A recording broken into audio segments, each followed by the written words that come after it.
नमस्कार। आज अप्रैल महीने की 17 तारीख दिन सोमवार। बिहार के प्रादेशिक समाचार के साथ मैं हूँ राजेश प्रियदर्शी।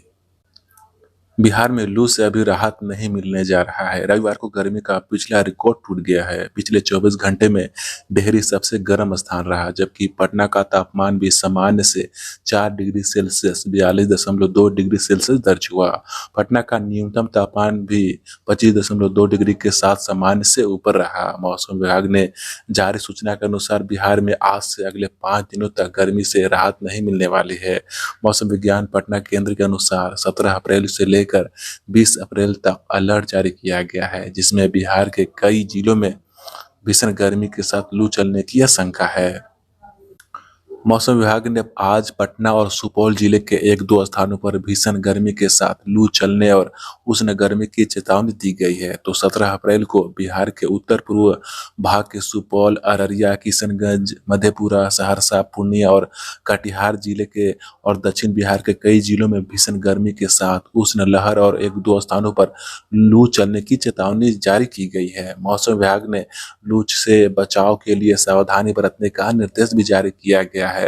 मौसम विभाग ने आगे भी तापमान में बढ़ोतरी के लिए संकेत दिए हैं। अगले 3 से 4 दिनों के दौरान राज्य के अनेक स्थानों पर सतही हवा की गति 10 से 20 किलोमीटर प्रति घंटे तथा झोंके के साथ 30 किलोमीटर प्रति घंटे रहने की संभावना है। वहीं राज्य के अनेक हिस्सों में दिन के तापमान में सामान्य से 1 से 4 डिग्री सेल्सियस की वृद्धि का पूर्वानुमान है। तत्पश्चात 3 से 4 दिनों बाद कोई विशेष परिवर्तन की संभावना नहीं है। उत्तर प्रदेश के प्रयागराज में अतीक और उसके भाई अशरफ की हत्या के बाद यूपी से सटे बिहार के सीमावर्ती इलाकों में सुरक्षा व्यवस्था सख्त कर दी गई है। बिहार के बक्सर स्टेशन पर खास सतर्कता बरती जा रही है। यूपी के बलिया समेत अन्य जिलों के लोग बड़ी संख्या में बक्सर स्टेशन पर ट्रेन पकड़ने के लिए पहुंचते हैं। एहतियात के तौर पर बक्सर स्टेशन पर बड़ी संख्या में पुलिस बल को तैनात किया गया है और हर गतिविधि पर नजर रखी जा रही है। उत्तर प्रदेश की सीमा से काफी नजदीक होने के कारण बलिया समेत यूपी के कुछ जिलों के लोग ट्रेन पकड़ने के लिए बक्सर पहुंचते रहते हैं। दरअसल शनिवार की रात प्रयागराज में मेडिकल जांच के लिए अस्पताल लाए गए गैंगस्टर अतीक और उसके भाई अशरफ की गोली मारकर हत्या कर दी गई। दोनों माफिया भाइयों की हत्या के बाद प्रयागराज समेत पूरे उत्तर प्रदेश में धारा 144 लागू कर दिया गया है और चप्पे चप्पे पर पुलिस बल की तैनाती की गई है। प्रयागराज में हुई इस घटना के बाद बिहार के बक्सर स्टेशन पर हाई अलर्ट घोषित कर दिया गया है। हर आने जाने वाले पर कड़ी नजर रखी जा रही है। हम पार्टी के संरक्षक और बिहार के पूर्व मुख्यमंत्री जीतनराम मांझी ने उत्तर प्रदेश में पुलिस हिरासत के दौरान हुई हत्या पर कहा है कि उत्तर प्रदेश के मुकाबले बिहार में कानून व्यवस्था बेहतर है। पटना के होटल पनास में हम के राष्ट्रीय कार्यकारिणी की बैठक को संबोधित करते हुए कहा कि जो कुछ हुआ वह प्लानिंग थी। अब देखिए, ये लोग कहते हैं कि बिहार में जंगल राज है। अब देखिए उत्तर प्रदेश में पुलिस के सामने हत्या हो रही है, कैसा राज है। आप ही बताएं कि पत्रकार के भेष में हत्या कर रहे हैं और प्रशासन क्या कर रहा है। बिहार के कुख्यात अपराधी को बंगाल से पकड़ लिया गया है। बिहार एसटीएफ ने 50,000 के इनामी अपराधी को पड़ोसी राज्य बंगाल से धर दबोचा है। बिहार एसटीएफ की टीम को बड़ी कामयाबी हाथ लगी है। गुप्त सूचना के आधार पर बिहार एसटीएफ की टीम ने कोलकाता में छापेमारी कर 50,000 के इनामी अपराधी रोहित यादव को गिरफ्तार किया है। रोहित यादव को पुलिस लंबे समय से तलाश कर रही थी।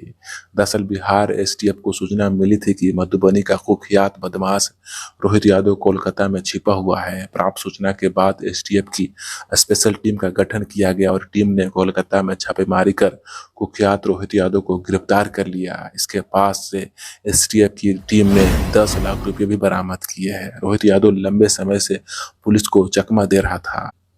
बिहार की बेटी का वर्ल्ड एथलेटिक्स चैंपियन में चयन हुआ है। आपको बता दें कि जमुई जिले की अंजनी कुमारी जेवलिन थ्रो प्रतिस्पर्धा के 2023 में देश का प्रतिनिधित्व करने जा रही हैं। उसके लिए वह सबसे पहले राष्ट्रीय प्रशिक्षण शिविर बटालिया का हिस्सा बनेगी। यहाँ 1 अप्रैल से 31 जुलाई 2023 तक Asian athletics championship, Asian games और वर्ल्ड एथलेटिक्स चैंपियनशिप 2023 के लिए तैयारी करेंगी। मालूम हो कि अंजना के अलावा 14 अन्य खिलाड़ियों का अलग अलग प्रतिस्पर्धा के लिए चयन हुआ है।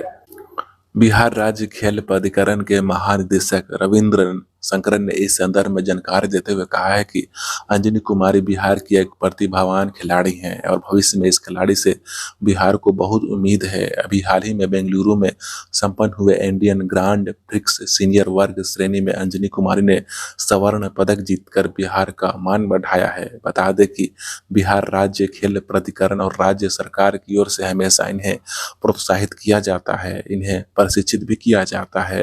वही अंजनी भी लगातार मेहनत करती रही हैं। इसका परिणाम अब सभी को बीच में मिल रहा है। रविंद्रन शंकर ने कहा कि यह बिहार के अन्य खिलाड़ियों का भी मनोबल ऊंचा करेगा।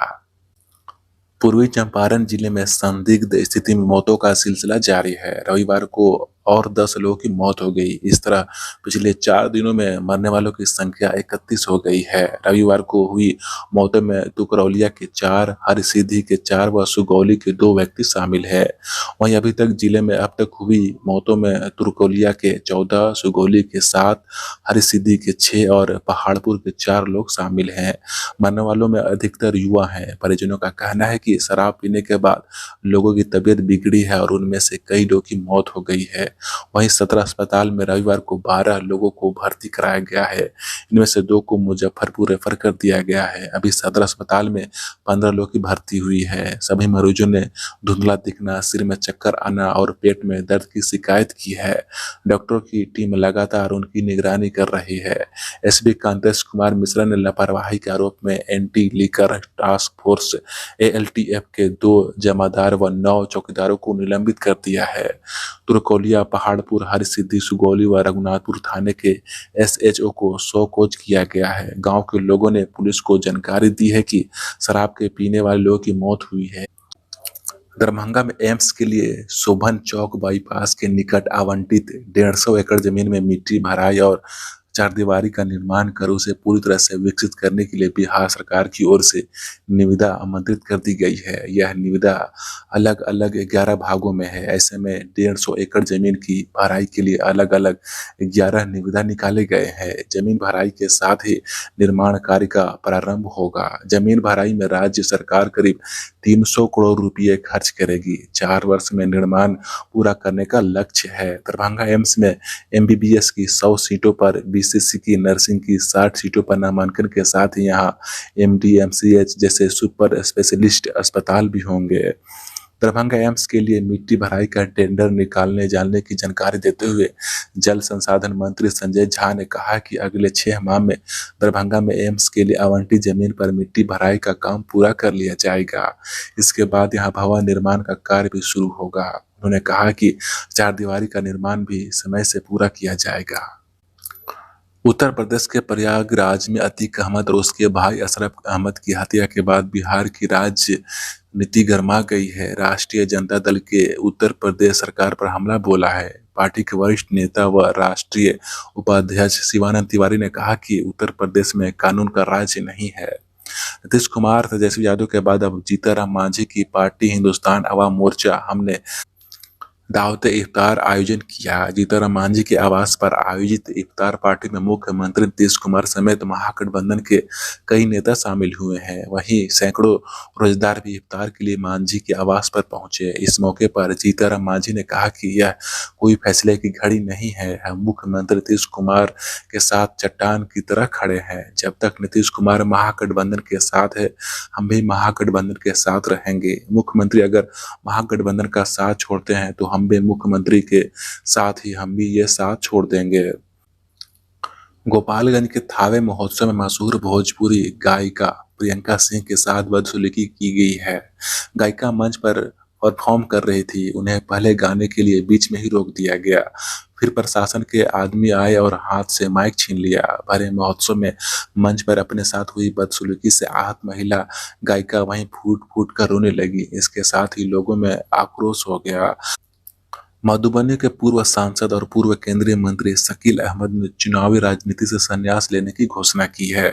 उन्होंने इस संबंध में कांग्रेस अध्यक्ष मल्लिकार्जुन खड़गे को पत्र लिखकर अपनी भावना से अवगत कराया है।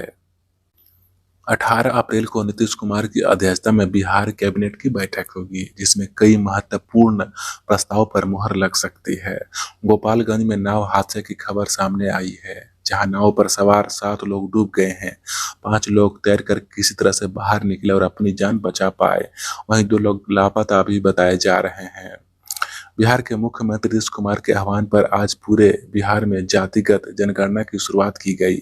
इसी क्रम में भोजपुर जिला के अधिकारी राजकुमार के नेतृत्व में जातिगत जनगणना के लिए जिला प्रशासन की एक टीम आरा के चंदवा मोहल्ले से शुरुआत की। इस दौरान यह पूरी टीम घर घर जाकर लोगों से उनकी जाति पूछकर जनगणना में शामिल हुआ।